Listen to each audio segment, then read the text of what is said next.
എന്ത് കാണാനാ ഇങ്ങോട്ട് വരണമെന്ന് പറഞ്ഞത്? എനിക്ക് കുന്നിൻ ചെരുവ് വലിയ ഇഷ്ടാ. നമുക്ക് ഈ കുന്നിന്റെ നെറുകിൽ ചെല്ലാം. എന്തിനാ?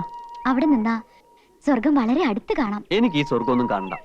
പിന്നെ ഏത് സ്വർഗം സാറിന് കാണേണ്ടത്? എന്നെ സ്വർഗം കാണിക്കണമെങ്കിൽ മായ മനസ്സ് വെക്കണം. ഞാൻ മനസ്സ് വെച്ചിട്ട് എന്താ കാര്യം? ജപവും മന്ത്രവും ബ്രഹ്മചര്യൊക്കെ നടക്കുന്ന അന്ധവിശ്വാസികളുടെ കൂട്ടത്തിലല്ലേ ഉണ്ണിയും? എനിക്ക് അന്ധവിശ്വാസമൊന്നുമില്ല. മുത്തശ്ശിയെ പേടിയാണുള്ള സത്യം. അതുകൊണ്ട് മുത്തശ്ശി കൊടുത്ത വാക്ക് പാലിക്കുന്നു. അതല്ല, ഉണ്ണിയുടെ കയ്യിലുണ്ടല്ലോ ഒരു ഏലസ്. ഓ, ഇതോ?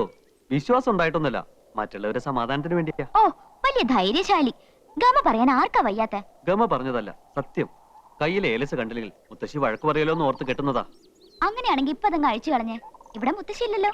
അഴിച്ചു കളഞ്ഞാൽ എന്റെ ഭർത്താവ് ധൈര്യമുള്ള ഒരു ആൺകുട്ടിയാണെന്ന് ഞാൻ സമ്മതിക്കാം. അത് മാത്രം പോരാ, പിന്നെ ഈ കവളിൽ ചൂടുള്ള ഒരു സമ്മാനം കൂടി തരുമോ?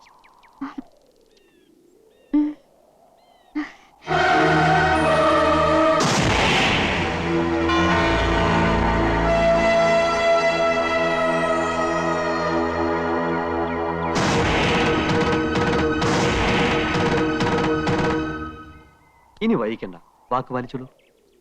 കണ്ണടച്ചു നിന്നാ തരാം.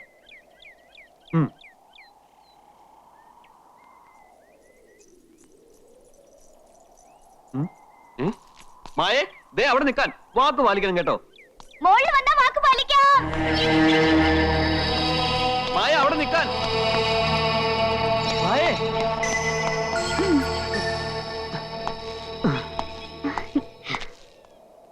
എന്ത് പണിയാ നീ കാണിച്ചത്? ഓടി ഓടി ഞാൻ അണച്ചു. നിനക്കെന്താ വല്ല ദിവ്യശക്തി ഉണ്ടോ ഇങ്ങനെ ഓടാൻ? ദേ ഒന്ന് താഴത്തേക്ക് നോക്കിയേ. എത്ര മുകളിലാ നമ്മളെന്ന്. ഇവിടുന്ന് താഴേക്ക് ചാടിയാ ചത്തുപോവോ? പൊടി പോലും കാണില്ല. നമുക്ക് ഇവിടുന്ന് താഴത്തേക്ക് ചാടിയാലോ? അത്ര കൊതിയാ നിനക്ക് മരിക്കാൻ? കൊതിയായിട്ടൊന്നല്ല, വെറുതെ ഉണ്ണിയുടെ മനസ്സറിയാൻ ചോദിച്ചതാ. പണ്ട് എനിക്ക് വേണ്ടി മരിക്കാൻ ഒരുങ്ങിയ പെണ്ണല്ലേ നീ. നീ പറഞ്ഞ മരിക്കാൻ ഞാനും തയ്യാറാ. എങ്കിതേ ഞാൻ ഉണ്ണിയെ താഴത്തേക്ക് തള്ളിയിട്ട് കൊല്ലാൻ പോവാ. ഓക്കേ, ഞാൻ റെഡി. ആട്ടെ, പ്രതിയുടെ അവസാനത്തെ ആഗ്രഹം എന്താ? ഈ ജന്മത്തിൽ ഒത്തിരി മോഹിച്ചു പോയൊരു പെണ്ണുണ്ട്, അവളെ സ്വന്തമാക്കണം. അവള് സ്വന്താണല്ലോ. എല്ലാ അർത്ഥത്തിലും സ്വന്തമാക്കണം. അപ്പൊ ബ്രഹ്മചര്യം ലംഘിക്കാൻ പോവാ?